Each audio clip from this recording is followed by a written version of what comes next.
Assalamualaikum warahmatullahi wabarakatuh. Nama saya Abdul Rahman Hanif, NPM 18110084. 7 pilar komunikasi bisnis.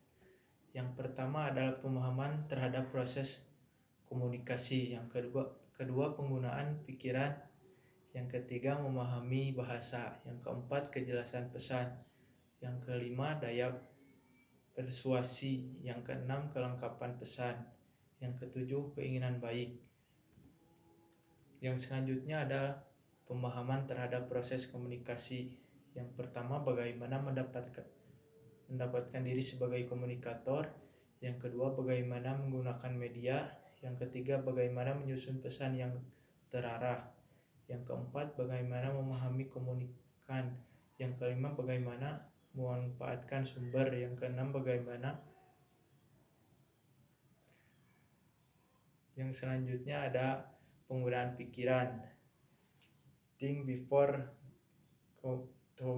communicate, good think prevents good communication. Berpikir sebelum komunikasi. Pemikiran yang baik menembus komunikasi yang baik.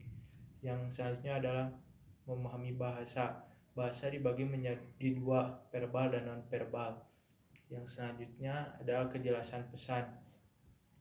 Seni menyusun paragraf dan kalimat yang mengutarakan maksud tertentu. Yang kedua, pesan harus disusun secara utuh, konvensional atau padat. Yang selanjutnya adalah susun kalimat yang sederhana, pendek, familiar, konkret, atau kata-kata yang mudah dibaca. Yang selanjutnya ada daya persuasi. Yang pertama seleksi bahan emosional. Yang kedua menggunakan bahasa yang menyentuh emosi. Yang ketiga moving. Yang selanjutnya adalah komunikasi pesan. Kelengkapan sangat diperlukan agar komunikasi clear dan efektif. Yang selanjutnya adalah keinginan baik atau itikat baik. Suatu perusahaan apapun yang ditawarkan harus diiringi dengan niat baik. Yang selanjutnya ada proses strategi komunikasi bisnis. Yang pertama asking, yang kedua telling, yang ketiga listening, yang keempat understanding. Yang selanjutnya adalah elemen utama dalam komunikasi. Yang pertama sender atau pengirim pesan, yang kedua receiver penerima pesan, yang ketiga message pesan atau pesan, yang keempat channel atau saluran, yang kelima feedback atau umpan balik. Yang selanjutnya adalah persepsi, yang selanjutnya proses kontrol.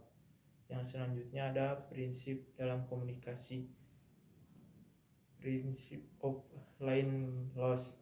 Yang selanjutnya prinsip of emotional apparel.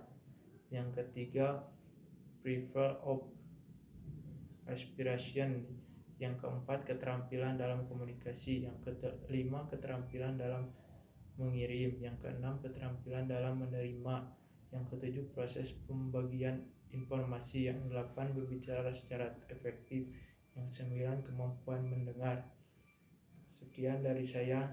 Terima kasih. Wassalamualaikum warahmatullahi wabarakatuh.